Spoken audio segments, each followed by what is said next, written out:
In this video I'm going to be talking about working with decimals, addition, subtraction and multiplication. So in your workbook you would have done some practice addition, and if you recall from primary school, all we do for addition is start from the right hand side. So 3 plus 9 is equal to 12, so we put down the 2 and carry the 1. 3 plus 7 is 10, plus the 1 is 11, so we put down the 1 and carry 1. 4 plus 3 is 7, plus 1 is 8. So the answer is 812. So with adding decimals, exactly the same process occurs. All you need to do is to remember that the decimal points must always be under one another. So when you write down your problem, you always need to write your decimal points so that they align one under the other. So here's a problem: 433.6 plus 379.72. Now you can see there's one decimal point, decimal place after the decimal point for this one, 2 decimal places for the second. So the way that you need to write it is align the decimal points under each other. You need to add a 0 to the first number so that you're adding up the correct number of decimal places. So 433.60 is exactly the same as 433.6. So now once you have your equation sorted, you go through the same process. 0 plus 2 is 2. 6 plus 7 is 13, so you write the 3 and carry the 1. Now you note I've placed the decimal point in the answer directly under decimal points in the question as well. So we carry a 1. 3 plus 9 is 12, plus 1 is 13. We put down the 3 and carry the 1. 3 plus 7 is 10, plus 1 is 11. We put down the 1, carry the 1. 4 plus 3 is 7, plus 1 is 8. So the answer is 813.32. Okay, can you now please pause the video and can you do these 3 exercises in your workbook?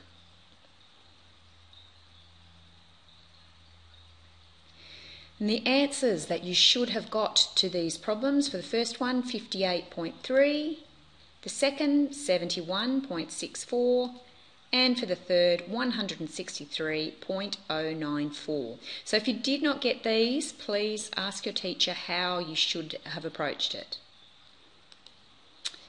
Now subtraction, we also looked at it.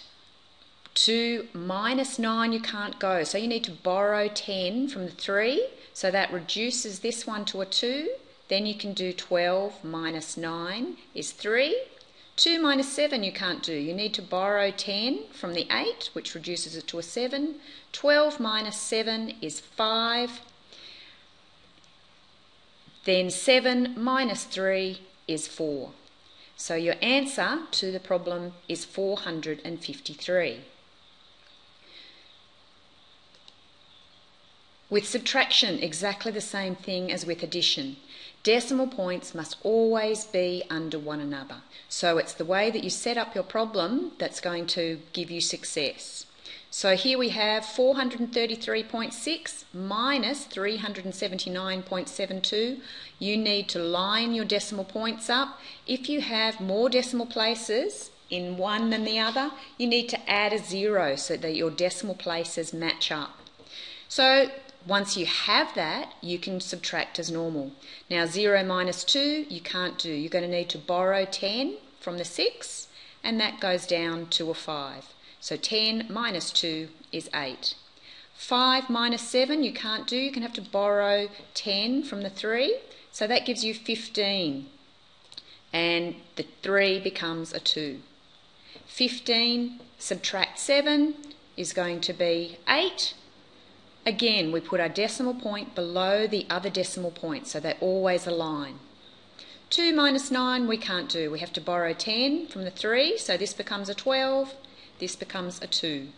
12 minus 9 is 3. 2 minus 7 we can't do. Borrow 10 from the 4, and the 4 becomes a 3. 12 minus 7 is 5. 3 minus 3 is 0. So the answer to this problem is going to be 53.88. Can you now please pause the video and complete these 3 problems?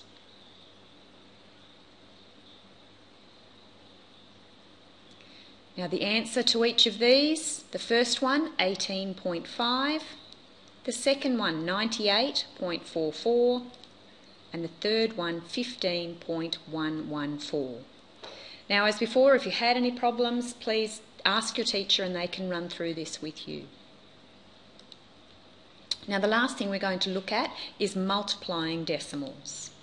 And there are a number of steps that you need to consider when you're multiplying decimals. The first one is you multiply as if the factors were whole numbers. So you just ignore the decimal points in your first step when multiplying decimals. So here's an example, 8.5 multiplied by 2.5. We go through and multiply as if the decimal places aren't there. So 5 times 5 is 25. Carry the 2. 5 times 8 is 40 plus 2, 425. Now remember, when you're multiplying more than one digit, you need to put a 0 in the second row. Then 2 times 5 is 10, you put down the 0, carry 1. 2 times 8 is 16, plus 1 is 17. Once you've done your multiplication, you add them up.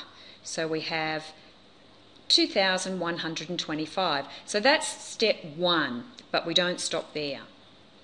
The second part is you need to count the total number of decimal places in the factors. So the two things that you multiplied together, we need to look at the number of places, decimal places that were in there.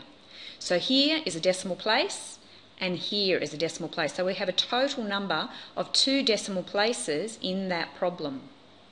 And then we go to step 3. Step 3 is you give the product the total decimal places of the factors. So we counted 2 decimal places in the factors. In the answer, we need to now put 2 decimal places. So we have 2 decimal places here. We need to count backwards from the end, 1, 2 decimal places to get your answer. So the answer to this problem is 21.25. So let's do that one again. So let's try 1.25 multiplied by 2.4.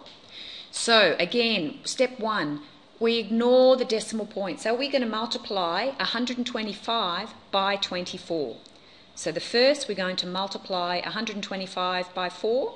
So 4 times 5 is 20. We carry the 2. 2 times 4 is 8, plus 2 is 10, carry the 1. 1 times 4 is 4. So plus the 1, which is 500.